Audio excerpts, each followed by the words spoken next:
इस चैनल में पुनः आप सबों का हार्दिक स्वागत है।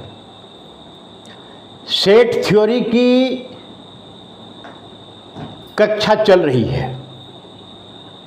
हम लोग सेट थ्योरी विषय को बड़ी सरल ढंग से एक एक बिंदु पर चर्चा करते हुए क्रमशः आगे बढ़ रहे हैं और विस्तार से इस संबंध में जानकारी दी जा रही है। निश्चित रूप से आप जो है सब जुड़े हुए होंगे, कंप्लीट नोट्स तैयार कर लिए होंगे। अब करीब करीब हम लोग सेट थ्योरी के अंतिम पायदान पर हैं।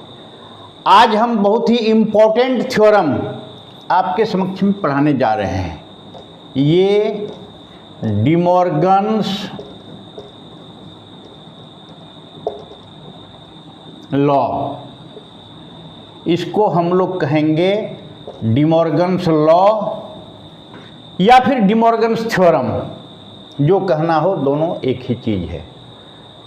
बहुत बड़े मैथमेटिशियन हुए थे कुछ दिन पहले, उनके द्वारा एक लॉ प्रतिपादित किया गया है, दो लॉ प्रतिपादित किया गया है जिस पर हम लोग आज चर्चा करेंगे और उसे सिद्ध करेंगे। पहला जो है, जो फर्स्ट फॉर्म जो इसका है वो क्या है? Complement, law of complement. पहला कॉम्प्लीमेंट के केस के लिए है और दूसरा सेकेंड फॉर्म है। सेकेंड रूप इसका जो है, इस थ्योरम का सेकेंड फॉर्म जो है वो है law of union and intersection. Union and intersection के संदर्भ में है और पहला लॉ ऑफ कॉम्प्लीमेंट है। तो ये दो प्रकार का है, दोनों को बारी बारी से हम लोग जो है इसको करेंगे। फर्स्ट फॉर्म का क्या पार्ट है? फर्स्ट जो है वो है लॉ ऑफ कॉम्प्लीमेंट।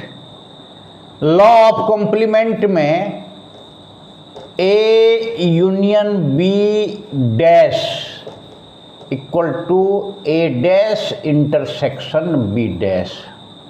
ये देखा जाए, इसका पहला है और दूसरा इसका है ए इंटरसेक्शन बी कॉम्प्लीमेंट बराबर A complement union B complement. ये दोनों है इसमें। ए यूनियन बी, उसका कॉम्प्लीमेंट को यहाँ सी लिखेंगे या डैश देंगे, हम डैश दिए हुए हैं, बराबर ए कॉम्प्लीमेंट यहाँ हो गया, यहाँ यूनियन की जगह पर इंटरसेक्शन हो गया। A complement intersection B complement. A union B का कॉम्प्लीमेंट बराबर A intersection A complement intersection B complement. दूसरा है ए इंटरसेक्शन बी का कॉम्प्लीमेंट। यहाँ देखिए, यहाँ इंटरसेक्शन के जगह पर ये पलट गया, यूनियन हो गया, ये कॉम्प्लीमेंट यूनियन बी कॉम्प्लीमेंट, ये है। और ये फर्स्ट फॉर्म। सेकेंड फॉर्म जो है De Morgan's law of union and intersection, वो क्या है? A union B intersection C equal to A union B intersection A union C. ये पहला। दूसरा A intersection B union C equal to A intersection B union A intersection C. ये union and intersection का second law हुआ। First law complement, law of complement कहते हैं। दूसरा को law of union and intersection कहते हैं। यूनियन और इंटरसेक्शन के केस में क्या हुआ, A union B intersection C बराबर ए यूनियन बी इंटरसेक्शन। इस लॉ को मैथमेटिक्स में डिस्ट्रीब्यूटिव लॉ भी कहते हैं, इसको डिस्ट्रीब्यूटिव लॉ कहते हैं। Distributive law A union B intersection C, यहाँ यूनियन को इंटरसेक्शन में तोड़ करके डिस्ट्रीब्यूट कर दिया गया है। A intersection B union C बराबर ए इंटरसेक्शन बी, इसको यूनियन में डिस्ट्रीब्यूट कर दिया गया है। यहाँ क्या है, union is distributive under intersection और यहाँ intersection is distributive under union, ये दोनों है।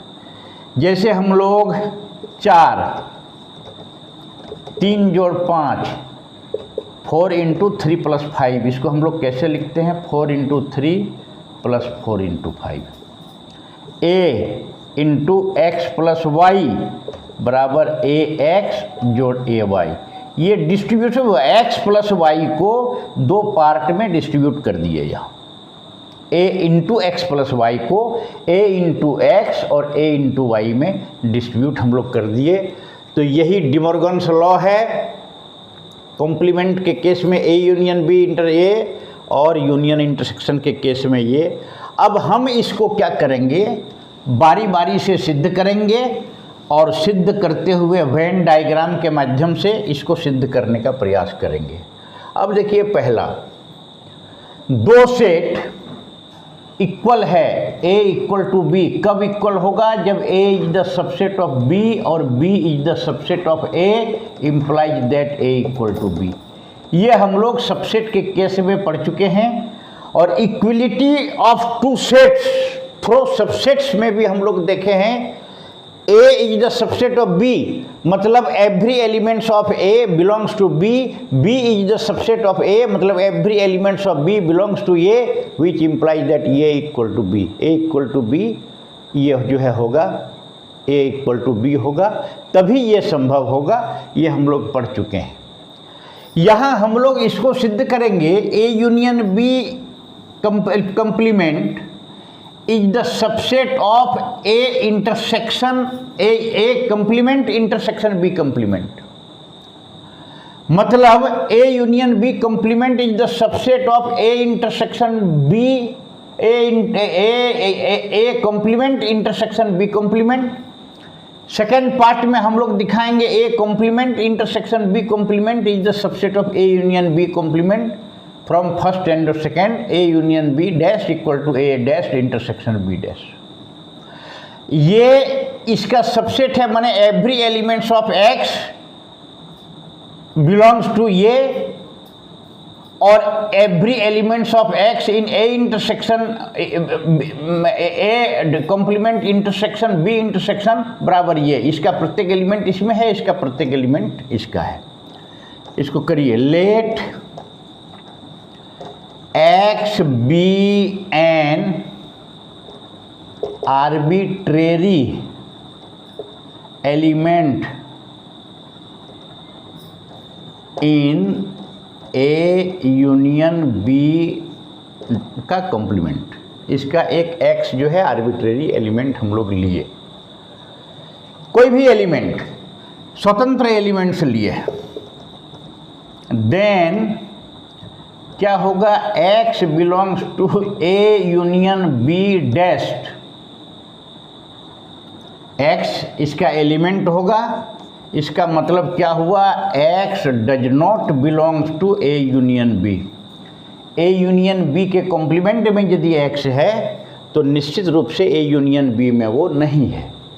कॉम्प्लीमेंट हम जानते हैं, जो कॉम्प्लीमेंट में है वो उसमें नहीं है, A कॉम्प्लीमेंट में है तो A में नहीं है। इसका मतलब हुआ X ये यूनियन में नहीं है, मतलब X does not belongs to A and X does not belongs to B। X A में नहीं है और X B में नहीं है। दोनों में से किसी भी एक में भी रहता तो यूनियन में जरूर रहता, यूनियन में, ए यूनियन बी में नहीं है, इसका मतलब एक्स में नहीं है और निश्चित रूप से बी में नहीं है। अब ए और बी में नहीं है तो वो एक्स कहाँ है? X belongs to A dash and X belongs to B dash, implies that x belongs to a dash intersection b dash. Therefore, a union b dash, a union b का dash is the subset of a dash intersection b dash. a जो है एक नंबर हुआ, मतलब A union B whole dash is the subset of A intersection B dash. जो element इसमें हम लोग मान लिए वो एलिमेंट इसमें है, ये इसका सबसेट है। ये पहला पार्ट है। Again let Y be an, आप अस्थिरता पूर्वक जो है समझें इस विषय को, बड़ी अस्थिरता पूर्वक सरल भाषा में हम समझाने का प्रयास कर रहे हैं। आप निश्चित रूप से पेशेंस रखते हुए जो है बैठें। Again let Y be an arbitrary element in A intersection B dash. Y A intersection B dash का आर्बिट्रेरी एलिमेंट है। अब y जब इसका है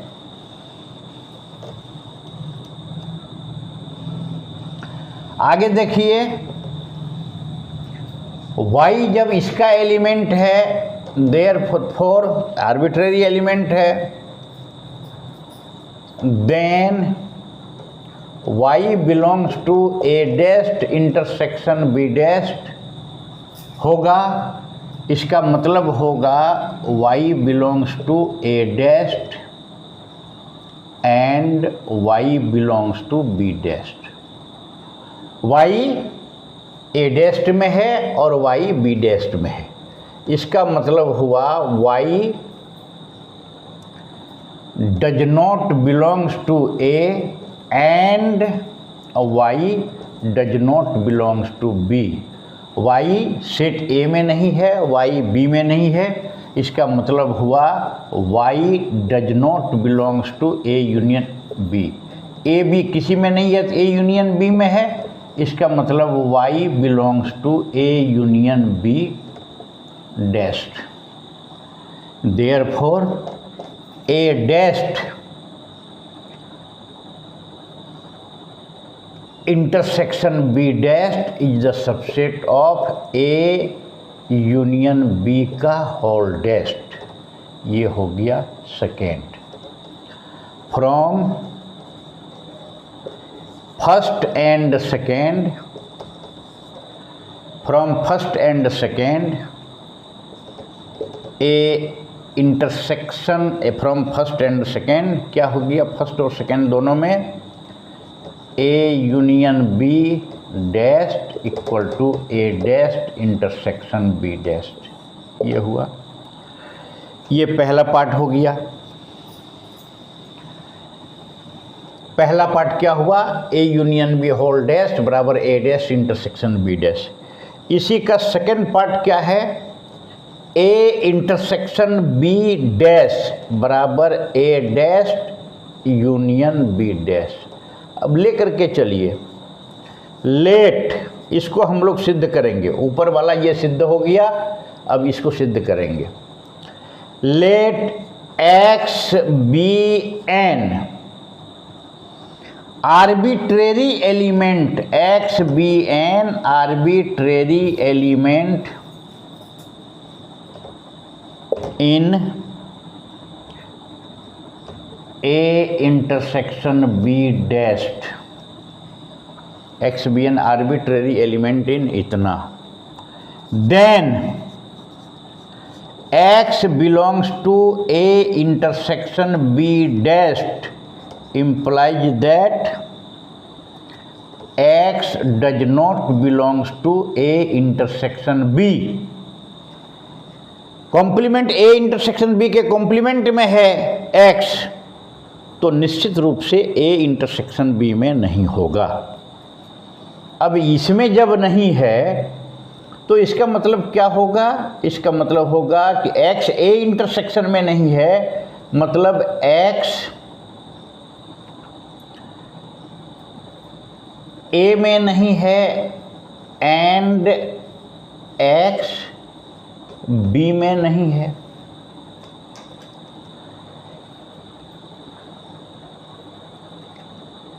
एक्स ए में नहीं है एंड एक्स बी में नहीं है। मतलब क्या हुआ? जब एक्स ए में नहीं है, एक्स बी में नहीं है, तो इसका अर्थ हुआ एक्स कहाँ है? तो x belongs to A dash और x belongs to B dash implies that x belongs to a dash union b dash, therefore a intersection b dash is the subset of a dash union b dash। a में नहीं है तो a dash में है, b में नहीं है तो b dash में है, तो a यूनियन b ये हो गया 3। अगेन लेट, अब है कि A intersection B dash is the subset of A dash union B dash, ये लेट थर्ड में है। अब आगे क्या है इसमें? नेक्स्ट हम लोग दिखाएंगे A dash union B dash is the subset of A intersection B whole dash. A intersection B whole dash is the subset of A union B दिखाए, नेक्स्ट हम लोग ये दिखाएंगे। तो अगेन मतलब ये एलिमेंट इसका जो है इसमें होगा, let Y be an arbitrary element, Y be an arbitrary element in A dashed union B dashed, इसका एक आर्बिट्रेरी एलिमेंट होगा। तब क्या होगा? Then y belongs to A dashed union B dashed implies that y belongs to a dashed और y belongs to a b dashed. a dashed union b dashed में है, मतलब y जो है a डैश्ड में है या y b डैश्ड में है। इसका मतलब है कि y जो है a डैश में है, y a में नहीं होगा, एंड y बी डैश में है तो y b में नहीं होगा। y जब a में नहीं है, y जब b में नहीं है तो कहाँ है? y a इंटरसेक्शन b में बिल्कुल नहीं होगा। अब जब y a इंटरसेक्शन b में नहीं है तो y कहाँ होगा? तो y a इंटरसेक्शन b का होल डैश में होगा। इसलिए क्या हो गया? A dashed union B dashed is the subset of A intersection B का होल डैश। ये आया, ये आ गया दोनों।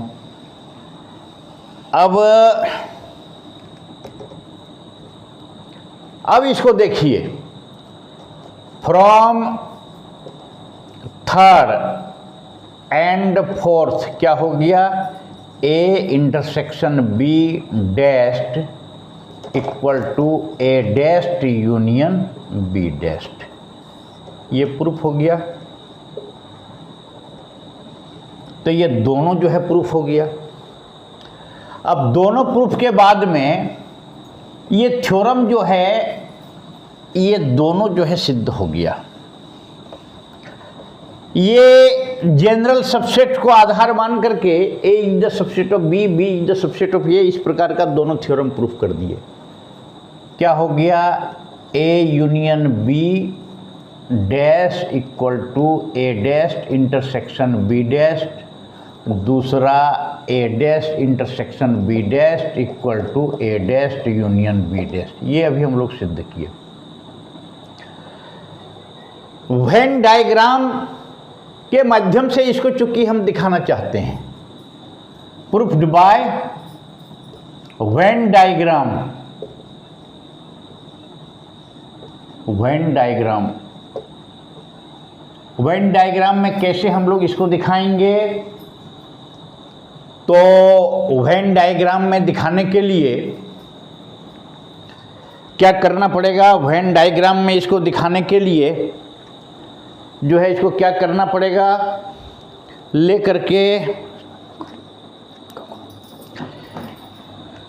अब आप आइए, ये एक यूनिवर्सल सेट है, इसमें A है और ये B है, A B। तो इसको देखिए, आराम से देखिए, A यूनियन B, यूनियन मतलब सम्मिलन दोनों को मिला करके, तो ये जो A यूनियन B जो यहाँ से होगा, ये सेट है, ये यूनियन B, ये सेट होगा, ये यूनियन B। दूसरा जो है ये सेट होगा A यूनियन B। देखें जैसा, एक सेकंड, तुरंत हम आ रहे हैं आपके बीच।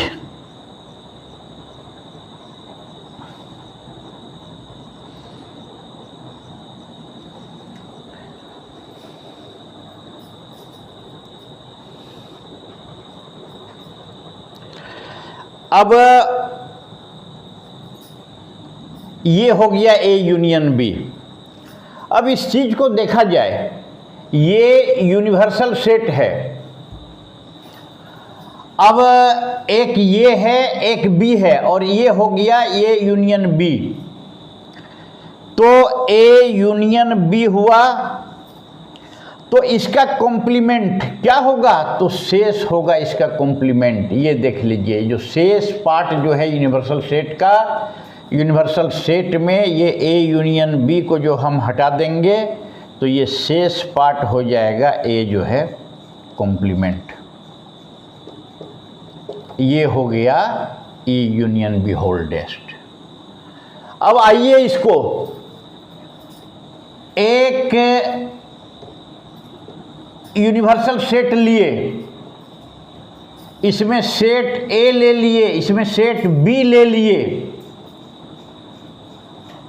अब यहां आ जाइए आप, एक A हो गया, तो इस पूरे जो है यूनिवर्सल सेट में A का जो ये पार्ट जो होगा, ये पार्ट जो होगा, A का ये जो होगा, ये जो होगा, ये हो जाएगा A डैश्ड, ये हो जाएगा A डैश्ड।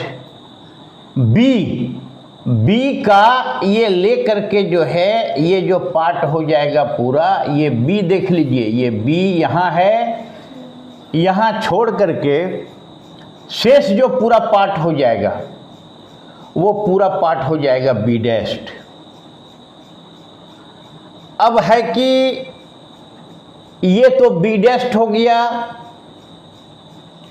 और ये जो है A डैश्ड हो गया, A डैश्ड हो गया।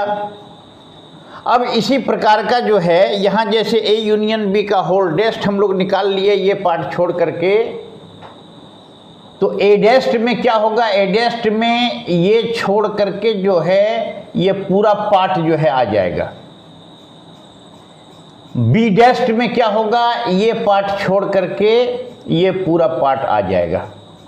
तो A dashed union B dashed में ये A और B, ये जो यूनियन है दोनों यूनियन, ये और ये मिला करके शेष जो पार्ट है वो सारा पार्ट जो है आ जाएगा।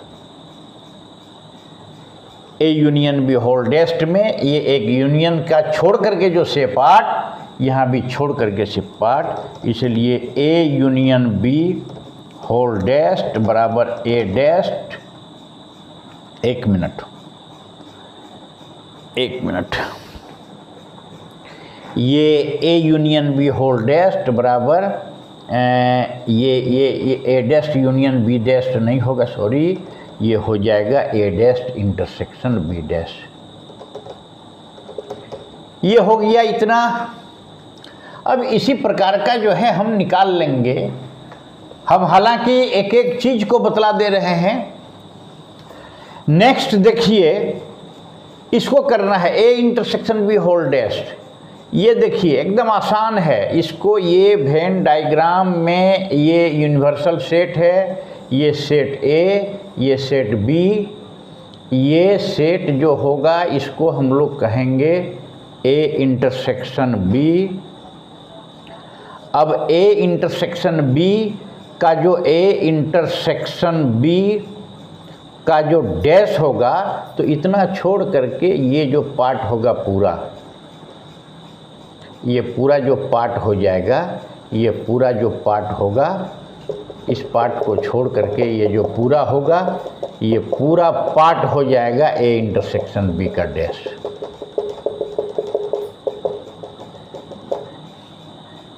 ये छोड़ करके ए इंटरसेक्शन बी डैश में इतना खाली रख करके शेष जो पार्ट होगा वो intersection A intersection B dash जो है हो जाएगा। अब यहाँ आइए, अस्थिरता पूर्वक जो है इसको किया जा रहा है। सारी बातें निश्चित रूप से समझ में आ जा रही है, बिल्कुल आसान है। ए बी, ए है, बी है, ए डैश्ड क्या होगा? ए डैश्ड ये जो है, ये देखिए ए डैश्ड ये ए है, तो इसको छोड़ करके जो शेष जितना पार्ट होगा यूनिवर्सल सेट का, इसको हटा देंगे ए को, तो शेष पार्ट जो है ए डैश्ड हो जाएगा। ये ए डैश्ड हो गया, इसको छोड़ करके शेष पार्ट ए डैश हो गया। बी, ये सेट देख लीजिए बी है। बी को यदि हम छोड़ दिए तो ये जो पार्ट हुआ बी को छोड़ करके शेष जितने बड़ा पार्ट हो जाएगा वो पार्ट जो है बी डैश हो जाएगा। अब यहाँ ए डैश्ड यूनियन बी डैश्ड जब हम लेंगे, ए डैश्ड मतलब ये पूरा पार्ट, बी डैश मतलब ये पूरा पार्ट,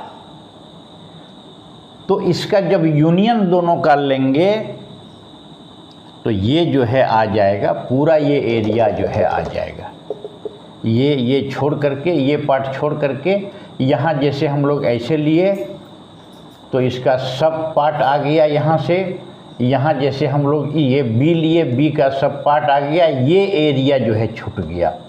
क्या एरिया है वो? A intersection B. तो ये दोनों जो है इक्वल हो गया। ये डिमॉर्गन्स लॉ का फर्स्ट फॉर्म हुआ। Second form De Morgan's law of complement. दूसरा जो रूप है इसका, दूसरा क्या हुआ है? Law of union and intersection. A union B intersection C बराबर A union B intersection A union C. ये पहला। दूसरा जो है A intersection B union C बराबर A intersection B union A intersection C. Same type का हम लोग जो है प्रूफ करते चलेंगे। इस लॉ को डिस्ट्रीब्यूटिव लॉ भी कहते हैं। जैसे अभी हम समझा रहे थे ए इंटू एक्स प्लस वाई गणित में बराबर ए इंटू एक्स जोड़ ए इंटू वाई, अभी हम पहले बताए थे। 4 इंटू 3 प्लस 2, इसको 4 इंटू 3 प्लस 4 इंटू 2। ये x और y जो है x प्लस वाई है, इसको दो टाइप में डिस्ट्रीब्यूट कर दिए, बांट दिए, इसलिए इस लॉ को डिस्ट्रीब्यूटर लॉ कहते हैं। अब यहाँ क्या हुआ? यहाँ इसी प्रकार से A union B, union is distributes by intersection. Union को इंटरसेक्शन में डिस्ट्रीब्यूट कर दिए और यहाँ इंटरसेक्शन को यूनियन में डिस्ट्रीब्यूट कर दिए। अब पहले हम लोग इसको सिद्ध करेंगे और सिद्ध करके जो है हम लोग डायग्राम में दिखाएंगे। ये काम चूँकि हम लोग करेंगे, बहुत आसान है। और आसानी से आप जो है देखें, इसको समझें, समझने का प्रयास करें। ये सेट और ये सेट दोनों बराबर होगा। बराबर कब होगा? इक्वलिटी ऑफ टू सेट्स में हम बताएं, और बार बार उस चीज का जिक्र किया जा रहा है। If A is the subset of B and B is the subset of A implies that A equal to B. A is the subset of B, it means every element of set A belongs to set B, and B is the subset of A means every element of set B belongs to set A। बार बार इसको किया जा रहा है ताकि आपके मन मस्तिष्क में पूरी तरफ से जो है ये समझ में जो है बिल्कुल आ जाए। तो कैसे करना पड़ेगा? इसको इसका सबसेट दिखाना पड़ेगा और इसको इसका सबसेट दिखाना पड़ेगा। दो पार्ट में होगा, माने इसका सभी एलिमेंट इसमें है, इसका सभी एलिमेंट इसमें है। लेट, देखिए हम इसका सॉल्यूशन कैसे करते हैं। Let x be an arbitrary element in A union B intersection C, then X belongs to A union B intersection C। तब क्या होगा? X इसमें होगा। इसका मतलब क्या हुआ? implies that X belongs to A और X belongs to B intersection C। अब आइए यहाँ आगे बढ़ते चलिए क्रमशः। implies that X belongs to A या X belongs to B intersection C, मतलब X belongs to B and X belongs to C। X B में होगा, X C में होगा। इसका मतलब क्या हुआ? implies that X belongs to A और X belongs to B and X belongs to A और X belongs to C। X A में है या X B और C दोनों में है, मतलब X A में है या B में है, X A में है या C में है।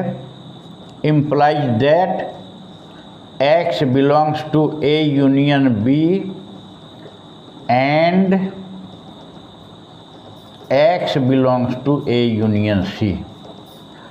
This implies X belongs to A union B intersection A union C।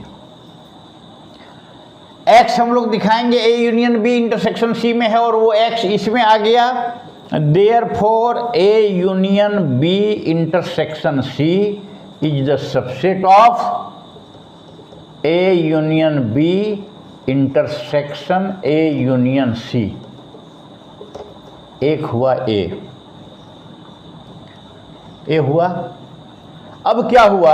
ये हुआ। दूसरा क्या हुआ? आगे आइए। एक आर्बिट्रेरी एक्स माने A union B intersection C में वो एलिमेंट इसमें आ गया, इसलिए A union B intersection C is the subset of A union B intersection A union C. Again let y be an arbitrary element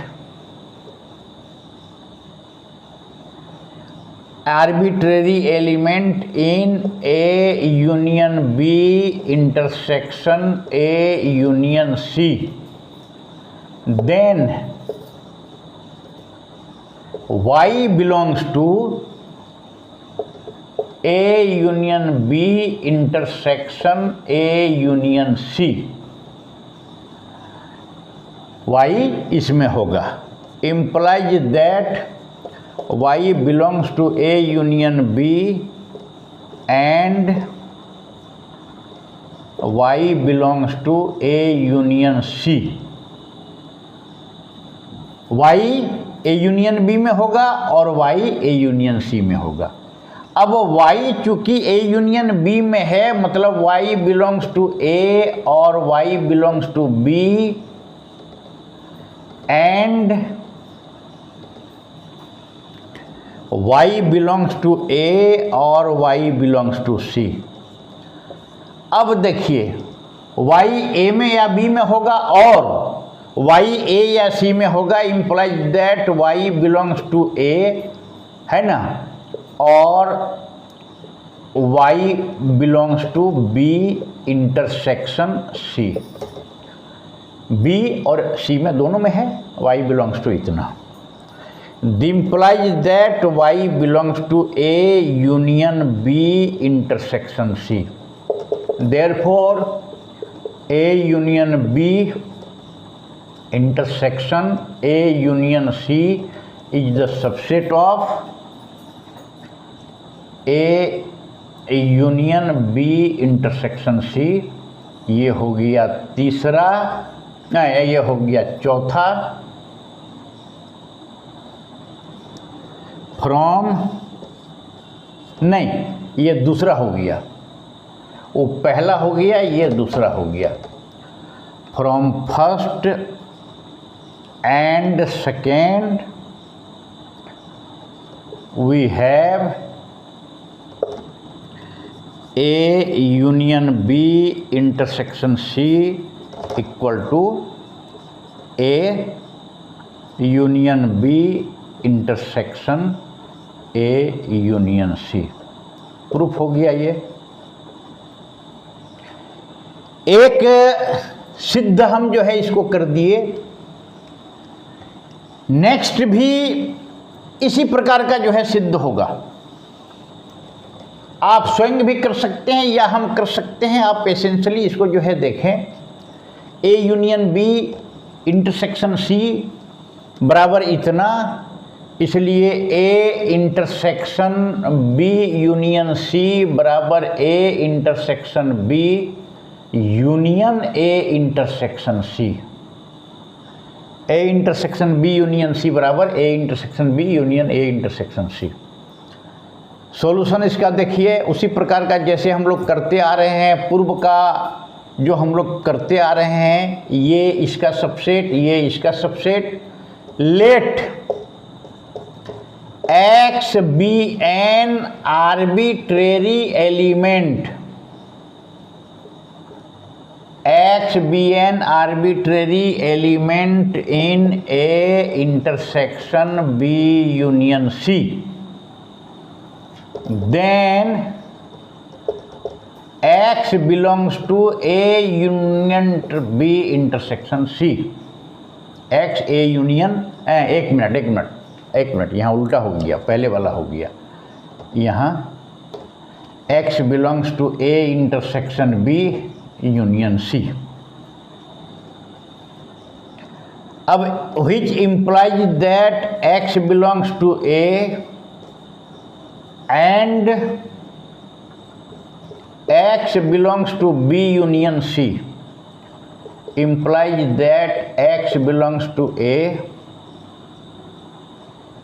and X belongs to B or X belongs to C। B union C मतलब X belongs to A और X belongs to C। Implies that X belongs to A and X belongs to B or X belongs to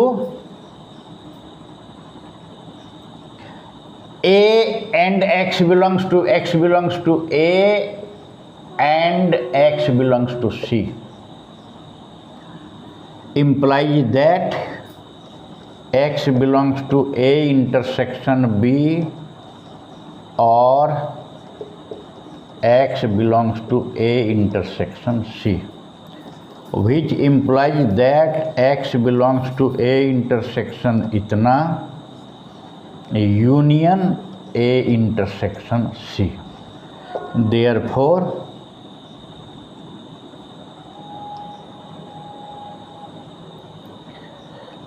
A union B intersection C is the subset of, नहीं,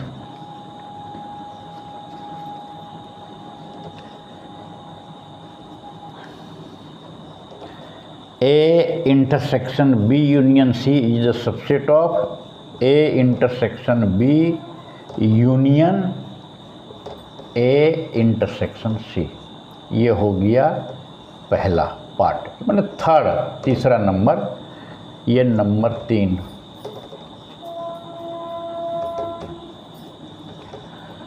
number 3 में क्या हो गया, A intersection B union C is the subset of A intersection B. अब इसी प्रकार का हम लोग करेंगे, चूंकि कई एक सवाल विस्तार से चूंकि हम बना दिए गए। सेकंड पार्ट इसका क्या हो जाएगा, let y be an arbitrary element, y be an arbitrary element of A intersection B union A intersection C, then y belongs to a intersection b union A intersection C. ये हो गया। इसको हम लोग आगे लेकर के जब हम चलेंगे, क्रमशः जो हम चलते थे प्रूफ करने के लिए, इसको हम कर ही देते हैं। हम आपके ऊपर छोड़ रहे थे कि आप कर लीजिएगा, लेकिन देख लीजिए, थोड़ा बैठिए। y belongs to a intersection b, y belongs to a and y belongs to b union, और y belongs to a and y belongs to c implies that y belongs to a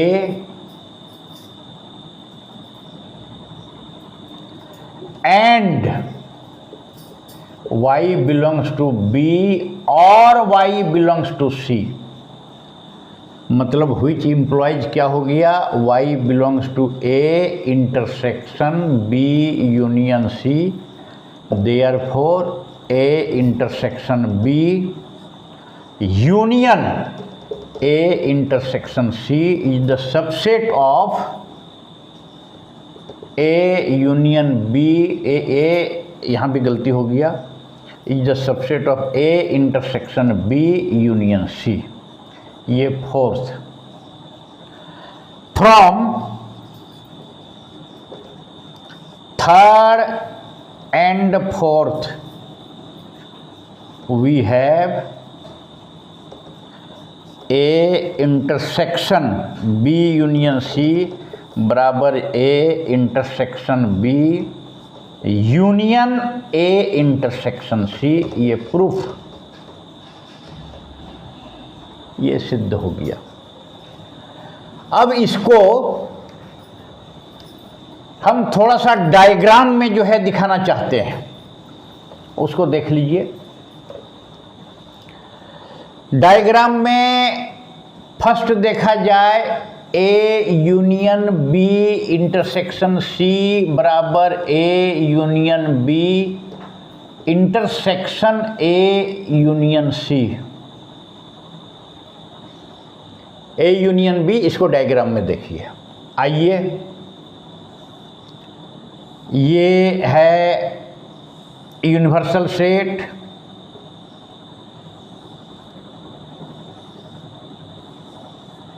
A B C. अब इसको देखा जाए जरा सा। यहां A B intersection सी कौन होगा पार्ट, इसको जरा गौर से देखिए डायग्राम में। बी ये हुआ, सी ये हुआ, है ना। ये पार्ट जो होगा बी और सी का कॉमन पार्ट होगा, ये हो गया बी इंटरसेक्शन सी।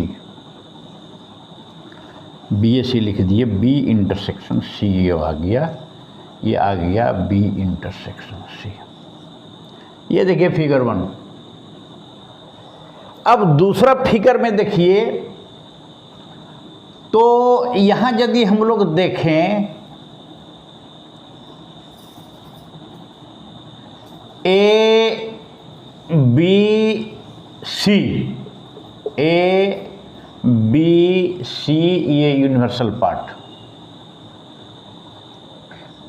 तो यहाँ क्या होगा, ये बी है। गौर से देखिए, नज़र यहाँ टिका करके देखिए वेन डायग्राम को, इसको बढ़िया ढंग से समझने की ज़रूरत है। बी और सी में ये हो गया B intersection C, A union B intersection C. अब इसको हम ए के साथ जब हम यूनियन करेंगे तो ये पोर्शन आ जाएगा, ए के साथ हम इसको सम्मिलित कर देंगे। ये पोर्शन जो हो गया A union B intersection C. अब यहाँ जो है हम लोग ये बराबर हो जाएगा A union B intersection C का, A intersection A union C, A union B intersection A.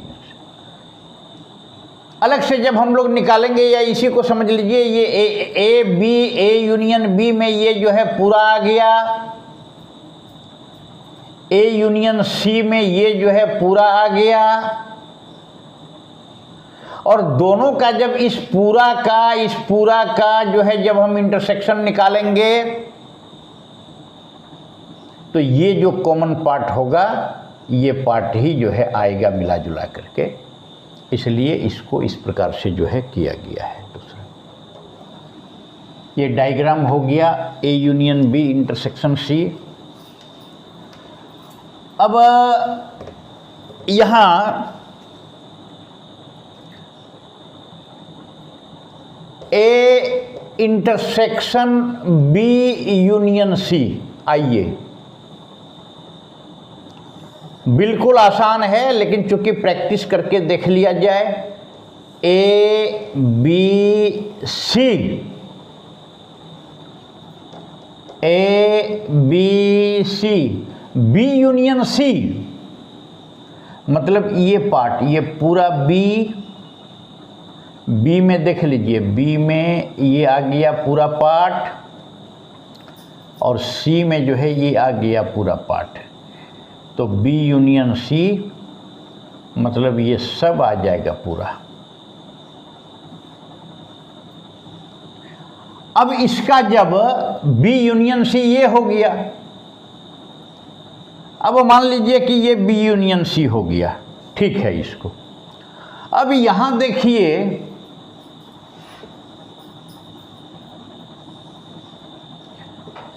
A B सी, ये बी हुआ, ए हुआ, सी हुआ, ये बी और ये सी, ये दोनों जो पार्ट हुआ ये पार्ट हो गया बी यूनियन सी। अब ये बी यूनियन सी का जब ए के साथ इंटरसेक्शन निकालेंगे तो ए देखिए यहां है, ए पूरा यहां है, और बी देखिए यहां है, और B intersection A intersection B, एक minute, B union C, sorry, हाँ नहीं, बी यूनियन से हम इंटरसेक्शन निकाल रहे थे। बी यूनियन सी में ये पूरा पार्ट आ जाएगा, ये पूरा पार्ट आ जाएगा बी यूनियन सी में ये पूरा पार्ट आ जाएगा, और उसका फिर ए किसके साथ इंटरसेक्शन निकालेंगे, A intersection B union C, B में ये पूरा आ गया और ए में जो है पूरा आ गया। तो ये जो होगा ये होगा ये पार्ट मिला करके जो ए और बी यूनियन सी का कॉमन पार्ट होगा, ये जो है हम लोग जो है निकलेगा A intersection B union C. अब इसको हम लोग A intersection B union A intersection C जब हम लोग निकालेंगे तो ये भी जो है सेम टू सेम निकलेगा। इस प्रकार से ए यूनियन बी देख लीजिए, ए इंटरसेक्शन बी, इसका ये पार्ट, और ए इंटरसेक्शन सी, ए और ये पार्ट, और दोनों का जब यूनियन निकालेंगे तो ये जो है निकल जाएगा। इस प्रकार का डिमॉर्गन्स लॉ हम लोग जो है पढ़ चुके 2 पार्ट में। पहला part complement, law of complement, दूसरा law of union and intersections. दोनों थ्योरम को प्रूफ किया गया और फिर डायग्राम में भी हम लोग उसको जो है दिखाए। अब आज चूंकि जाने का समय हो गया है, आज के दिन इतना ही। नेक्स्ट में हम लोग आगे बढ़ेंगे और डायग्राम के माध्यम से और माध्यम से सेट थ्योरी में यूनियन का नंबर कैसे निकालेंगे। ए यूनियन बी, ए में 3 नंबर है, बी में 3 है, तो ये यूनियन बी कैसे निकलेगा, जिसको थ्योरम ऑफ एडिशन कहते हैं, ये हम लोग नेक्स्ट क्लास में इस पर डिस्कस करेंगे। आज के दिन बस इतना ही जो है सभी को।